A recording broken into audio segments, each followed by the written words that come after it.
जय किसान, मैं पूनम पंडित। और आप सभी को पता होगा कि मेरी सगाई को लेकर के, मेरी शादी को लेकर के कितना विवाद चल रहा है और विवाद यहाँ तक पहुंच गया है कि एफआईआर हो चुकी है मेरे होने वाले मंगेतर दीपक गिरी पर। कुछ सारे सवाल हैं जो मेरे हैं इस महिला से, और मुझे लगा जब इनका मुझे रिक्वेस्ट पहुंचा, मुझे लगा कि कोई महिला मेरी वजह से पीड़ित ना हो तो मुझे इनसे बात करनी चाहिए। इन्होंने मुझसे मिलने का समय मांगा, मैंने इनको मिलने का समय दिया 2 दिन बाद का। मैंने इनसे कहा कि मैं बाहर हूँ और इतना बड़ा चल रहा है न्यूज में तो आप समझ सकते हैं। जब मैंने इनको मिलने के लिए बोला तो ये मिलने के लिए इन्होंने खुद मुझसे रिक्वेस्ट किया। ये मुझसे मिलने आई परतापुर बाईपास पे बिग बाइट होटल में। हम लोग 1 घंटे के करीब बैठे, चाय कॉफी अच्छे से नाश्ता, इन्होंने अपना पक्ष रखा, मैंने अपना पक्ष रखा। फिर ये कहने लगी, मैं मिली इनसे इसलिए क्योंकि इन्होंने मुझसे ये कहा था कि दीपक की शादी के आर्य समाज मंदिर के फोटो और एफिडेविट मेरे पास है, मैं आपको दिखाना चाहती हूँ ताकि आप सगाई तोड़ दें। मैंने कहा ठीक है, आप मुझे दिखाएंगे तो मैं सगाई तोड़ दूंगी। ये कोई एफिडेविट वगैरह वहां नहीं लेके आए। फिर उन्होंने कहा कि आप दीपक को बुलाइए, मैं दीपक को आप जब बुलाएंगी तब मैं आपको वो दिखाऊंगी एविडेंस। मैंने कहा ठीक है। फिर हमने 1-1.5 घंटे वेट किया बाईपास पे दीपक के आने का, और जब दीपक आ गया इन दोनों में आपस में बातचीत होती रही और ये तब भी कोई प्रूफ नहीं दिखा पाई। जबरदस्ती ये जो है अपने आप बेवजह चिल्लाने लगी। चिल्लाने के बाद में मैं अपने घर आ गई, दीपक अपने घर चले गई, अपने घर चली गई, और इन्होंने एफआईआर में लिखवाया कि पूनम पंडित ने मुझे मारा, जबकि ऐसा वहां कुछ नहीं हुआ था। जहां का ये प्रकरण है वहां की जांच भी कराई जाएगी, सब कुछ कराएंगे। और ये मैं आपको इसलिए बता रही हूँ क्योंकि आपके संज्ञान में होना बेहद जरूरी था। पिछले 16 तारीख से मैं इसलिए चुप थी, ना कोई सोशल मीडिया में, ना मेरा कोई बयान, ना मेरे फेसबुक पे आया, इसलिए क्योंकि मुझे लगा हो सकता है शादी हो रखी हो दीपक गिरी की और इस महिला की, दुर्वेश की। तो पूनम तुझे धैर्य रखना चाहिए, हर चीज की तू जांच कर। जब ये महिला मुझे अपना सर्टिफिकेट नहीं दिखा पाई, अपने पति के साथ मुझे तलाक का पेपर नहीं दिखा पाई, जब ये कोई भी सबूत मुझे शादी का अपनी नहीं दिखा पाई दीपक गिरी के साथ में, तो इसकी जांच भी मैंने की। उसमें मुझे पाया जाता है, ये एक सर्टिफिकेट है, ये इनके पति प्रोफेसर सुरेश चंद्रा जी ने मुझे दिया जब वो मुझसे मिलने के लिए आए बाईपास का। उन्होंने मुझे ये सर्टिफिकेट दिया। वो इसमें साफ कह रहे हैं कि मेरी पत्नी 10 साल से अपनी मनमानी करती है और वो इन्हीं कारणों से गलत चीज में फंस भी जाती है। और मैं मेरी पत्नी के साथ जब मेरी शादी हुई 2005 में, तब से और 16 अक्टूबर 2025 तक मैं अपनी पत्नी के साथ रह रहा था। ये इसमें लिखा उन्होंने ये भी लिखा कि मेरी पत्नी के द्वारा कोई कोर्ट में तलाक नहीं डाला गया, ना मैंने अपनी पत्नी को घर से निकाला है, ना मैं अपनी पत्नी को तलाक देना चाहता। गलती हर इंसान से हो जाती है, मैं गलती माफ करने के लिए तैयार हूँ। अपनी पत्नी के साथ, दोनों बच्चों के साथ दाम्पत्य जीवन निर्वाह करने के लिए तैयार हूँ, मुझे इसमें कोई आपत्ति नहीं है। मैं ये शपथ पूर्वक बयान करता हूँ कि शपथ पत्र की धारा 1/2 समस्त कथन मेरे निजी ज्ञान में सब सत्य है, कोई बात झूठ नहीं छुपाई गई, ईश्वर मेरी मदद करे। ये इनके पति हैं, ये अपने पति के साथ रहती थी। प्लस ये मीडियाबाजी उस दिन से कर रही है और ये कह रही है कि पिछले 4-4.5 साल से दीपक गिरी के साथ मैं रहती हूँ, मेरा दीपक गिरी के साथ में रिलेशन है, वो मेरे रिलेशन में रहता है। दूसरी बात, अब जो इन्होंने कल एफआईआर कराई है उसमें इन्होंने कहा है कि 2018 में दीपक गिरी से मेरी बात फेसबुक के माध्यम से हुई। दीपक गिरी मुझसे मिलने आए, दीपक गिरी ने मेरे को नशीला पदार्थ डाल करके मुझे कुछ नशीला पदार्थ डाल दिया और फिर मेरे साथ में गंदा काम किया, मेरा बलात्कार किया 2018 में। 2018 की बात ये इस पर कर रही है कि हमें एक मकान पर ले गया, उसने वहां मुझे कोल्ड ड्रिंक पीने में दी, तथा मेरी नजर में छिपाकर कोल्ड ड्रिंक में नशीला पदार्थ डाला और मैं बेहोश हो गई, मेरे साथ गंदा काम किया, मेरे फोटो खींचे, मेरी वीडियो बनाई, मुझे धमकी दी, ये सब अला भला ये सब बता रहे हैं। प्लस पूरे मीडिया को ये पिछले 6 दिन से कह रही है मैं 4.5 साल से दीपक गिरी को जानती हूँ। जब आप 4.5 साल से जानती है तो आप पर आपका बलात्कार 2018 में किस दीपक गिरी ने किया? अगर आपका बलात्कार 2018 में दीपक गिरी के द्वारा हुआ तो आपने इसकी एफआईआर क्यों नहीं कराई? इसमें आपने इनको जेल क्यों नहीं भेजा? आपको जब मेरी सगाई हुई है, मेरी सगाई के बाद ही ये सब चीजें क्यों याद आ रही है? तीसरी बात, आप इस बात को बार बार मीडिया में भी कहती हैं कि मैं दीपक पे कोई कानूनी कार्रवाई नहीं चाहती, बस मैं उसके साथ रहना चाहती हूँ, उसको मौका देना चाहती हूँ। आपके कहे अनुसार अगर दीपक गिरी ने आपका बलात्कार किया है तो फिर आप ऐसे लड़के के साथ क्यों रहना चाहती हैं? आपने खुद मुझसे रो रो के चीख करके ये कहा कि पूनम आपके पास बहुत ऑप्शन है, आप बहुत ब्राइट फ्यूचर आपका है, आप दीपक से सगाई तोड़ दीजिए। मेरे पास दीपक के अलावा कोई ऑप्शन नहीं है, मैं उसको बहुत प्यार करती हूँ, मैं बच्चे की तरह उसको प्यार करती हूँ। आप जिस लड़के पर आपने 376 का मुकदमा 2018 का कल कराया है, आप उस लड़के से बच्चे की तरह प्यार कैसे कर सकती हैं? ये अपनी एफआईआर में कहती हैं कि 50 लाख रुपए मैंने दीपक पे खर्चा किया। जिस लड़के ने आपके कहे अनुसार आपका बलात्कार किया है, गंदा काम आपके साथ किया, 50 लाख रुपए आप कैसे खर्च कर सकती हैं? ये बहुत सारे सवाल हैं। बहुत सारे जवाब।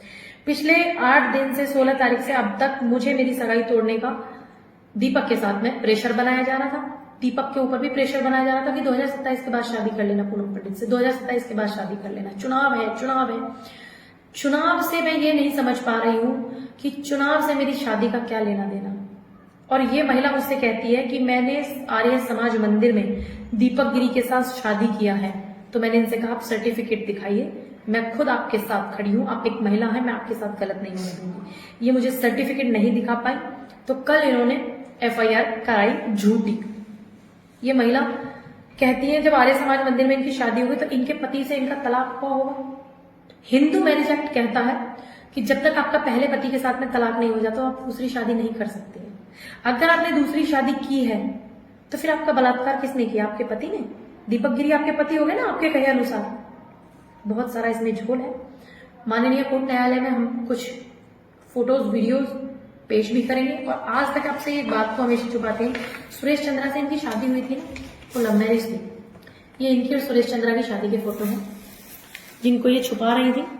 इनकी एक 20 साल की बेटी है, 14 साल का बेटा है जिसको इन्होंने सिर्फ आज ही कबूला है। ये पहले नहीं कबूल रही थी इस बात को। ये कह रही थी कि मैं 4 साल से अपने पति से अलग रहती हूँ, दीपक गिरी मेरे साथ रहता है। तो फिर एक बलात्कार का जिस पे मुकदमा आपने लगाया है, आप उस लड़के के साथ कैसे रह सकती हैं? क्या आपको कोई स्वाभिमान नहीं था? आप जाती, कोर्ट का दरवाजा खटखटाती, दीपक को जेल भेजने का काम करती। दूसरी बात मैं आपसे कहना चाहूंगी, जो पूरा मसला है, ये मवाना पहुंची टेंडर के एवज में पैसे लेने के लिए।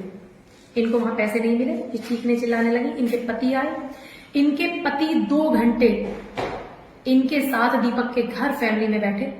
उनकी लोकेशन भी निकलवा ली जाएगी। हम इस बात को बोलेंगे जो हमारे IO भी होंगे और कोर्ट में भी। ये अपने पति के साथ 2 घंटे बैठी थी दीपक गिरी के घर में। इनके पति ने इन्हें बहुत समझाया। ये बाहर सड़क पे कपड़े फाड़ने लगी तो उन्होंने निवेदन किया कि आप इनको अंदर लेके जाइए। जो 6 सेकंड का वीडियो वायरल है कि ये अपने कपड़े फाड़ लेगी, मेरी बहुत इज्जत है समाज में, वो एक अच्छे इंसान है, शरीफ आदमी है, तभी वो इस बात को कह रहे हैं। फिर इनको लेके गए। फिर ये 2 घंटे अपने पति के साथ बैठी। इन्होंने वहां पे बैठ करके इनका समझौता हुआ। फिर ये अपने पति के साथ चली गई। पति के साथ जाने के बाद ये एक एफिडेविट दिखाती है जो कि झूठा है, फर्जी है, नोटरी है। उसका कोई डिटेल मेरठ में तहसील में नहीं है। ये कहती है कि तलाक हो जाएगा तो दीपक गिरी मुझसे शादी करेगा। जब आपका तलाक नहीं हुआ तो मुझसे आप क्यों कह रही हैं? जिसकी रिकॉर्डिंग मेरे पास है, जिसके मैसेजेस मेरे पास है, हर चीज का जो एक एक शब्द मैं आपको बता रही हूँ, सारे इनकी कॉल्स रिकॉर्ड मेरे पास में है। मैंने रिकॉर्डिंग किया था क्योंकि मेरे फोन में पहले से ही रिकॉर्डिंग होती है, पॉलिटिशियन तो रिकॉर्डिंग होगी, सीधी सी बात। प्लस आप मुझसे रो रो के रिक्वेस्ट कर रही हैं, दीपक को बुला दो, दीपक को मिलवा दो, दीपक को मिलवा दो, दीपक के बिना नहीं रह सकती, दीपक के बिना नहीं जी सकती। जिस लड़के ने आपका 2018 में आपके कहे अनुसार बलात्कार किया तो आप उसके साथ क्यों रहना चाहती हैं? क्यों शादी करना चाहती हैं? कुछ तो बात है। प्लस कुछ नेताओं का प्रेशर करना, सगाई तोड़ देना और 2027 के चुनाव की चर्चा करना, ये कुछ न कुछ तो दर्शा रहा है ना राजनीति। ये बहुत सारे लोगों के, ऐसे लोगों के साथ में भी है जिन्होंने इनको उकसाने का, इनसे उल्टे सीधे हरकतें कराने का काम किया है। और ये जो टेंडर का पूरा मसला है, जो बात शुरू से दीपक जी भी कह रहे थे, इसीलिए मुझे थोड़ा टाइम लगा आप लोगों से रूबरू होने में। ये प्रदीप कंस्ट्रक्शन कंपनी है दीपक के भाई की। इसमें इस महिला का टेंडर, इसके विभाग में दीपक की कंपनी का टेंडर है कैंटीन का। कैंटीन 2 साल पहले टेंडर रहा और अब फिर से रिन्यू हुआ। ये उस टेंडर के एवज में पैसे वैसे की मांग कर रही थी, इनको नहीं दिए तो इन्होंने कहा जो आपका हमारा जाता है वही हम देते रहेंगे, लेकिन एक्स्ट्रा नहीं देंगे। ये विवाद हुआ। जब पहले टेंडर हुआ था, दीपक गिरी का एक प्लॉट निकला था, ये वाला MDA से अप्रूव्ड, या MDA के अधिकारी का बैनामा है जो दीपक गिरी को किया गया।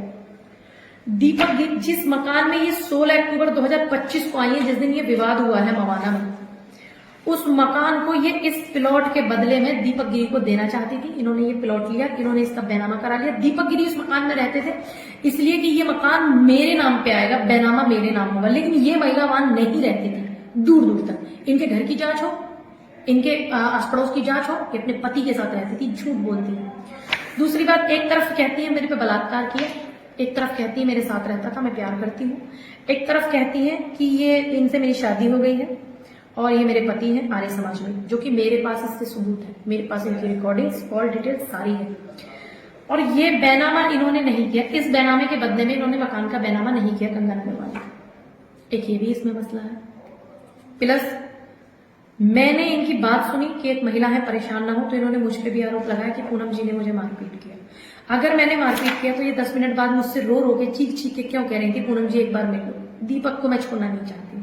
अगर मैंने मारा इनको तो ये मुझसे बार बार क्यों मिलना चाहती है, जिसकी रिकॉर्डिंग्स मेरे फोन में। तो मेरा आप सभी से निवेदन है, क्योंकि डॉक्टर अंबेडकर बहुत संविधान दे के गए महिलाओं के लिए, सिर्फ दलित महिलाओं के लिए, और ये दलित कार्ड इसलिए खेल रही है क्योंकि ये दलित है, और दलित कार्ड ये इसलिए खेल रही है, इनको अच्छे से पता है कि आज तक मेरी 6 साल की राजनीति में मैंने हर महिला को सपोर्ट किया है, चाहे वो मनीषा वाल्मीकि हो, चाहे दिल्ली नागलोई की वाल्मीकि की बेटी हो, चाहे अरुण वाल्मीकि हो, तमाम उन लोगों को, चाहे उसमें दलित है, चाहे बिल्किस बानो है, चाहे अंकिता भंडारी है, तमाम पीड़ित बेटियों को ये दलित कार्ड खेल रही है। मैं अपने उन सभी साथियों से पूछना चाहती हूँ, दलित समाज के लोगों से, सभी से, कि क्या एक सिंगल महिला ऐसी है कि ये दलित महिला के साथ कभी खड़ी रही हो सपोर्ट में, लेकिन आज दलित के नाम पे ये इस तरीके की हरकत कर रही है। और इस तरीके का मामला पहले भी मवाना ब्लॉक प्रमुख जो है, मैं माफी चाहती हूँ भैया आपसे कि आपका यहां मुझे मेंशन करना पड़ रहा है, तो उनके खिलाफ भी इन्होंने यौन शोषण का मुकदमा लगाया था। 4 साल तक वो मुकदमा विचारहीन रहा मेरठ कोर्ट में। 4-5 साल बाद इनका समझौता हुआ ले देके, जो सुनने में आया, लेकिन लिया दिया मुझे नहीं पता, इस बात की जानकारी इनको स्वयं को होगी।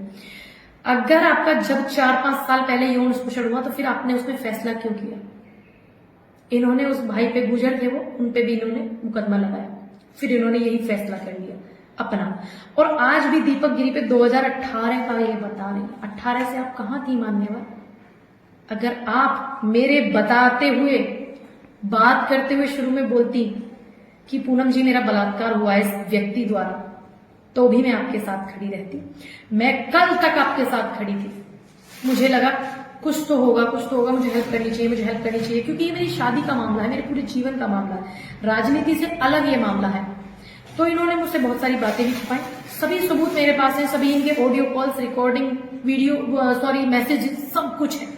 अगर मैं इनको मारती पीटती, ये 19 तारीख की बात है, 19 अक्टूबर की 2025, तो ये कल भी मुझसे मिलने के लिए बोल रही थी कि मैं आ जाऊंगी मिलने के लिए, और मुझे पता था कि ये मेरे वीडियोस में मेरे मैसेजेस डिलीट कर देंगी अपनी तरफ से, लेकिन इसीलिए मैंने इनका स्क्रीन रिकॉर्डिंग कर लिया, पूरा सारा इनका मेरा जो बातचीत हुआ है, ये सब हम कोर्ट में भी पेश करेंगे।